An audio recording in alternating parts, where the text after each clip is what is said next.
వందే మాతరమమ్మ భారత జనని వందనమమ్మ వాణి భారతావణి భారతావణి భారతావణి.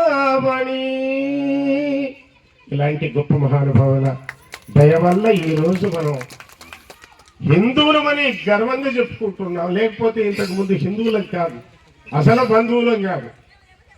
హిందువులన్న తర్వాత మనందరూ బంధువులే. ఈ మధ్యలో వచ్చినాయి.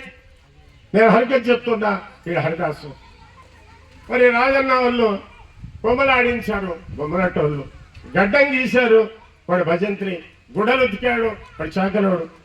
మరి రైతుగా పంటలు పండించాడు రైతన్న. ఇలా వచ్చినటువంటివే కానీ సనాతనంలో మనం అందరం ఒకటే. స్థావరో లక్ష జలజోరవ రక్షకం క్రిమీణాం ఉగ్ర సంకస్య చతుర్లక్షాంతు మానుష్యం త్రిశం లక్ష గవంనాక్షి పక్షీణాం 10 లక్ష. 84 లక్షల జీవరాశులలోనూ మేటి అయినటువంటిది మానవ జన్మ. కేవలం మానవులందరూ ఒకటే.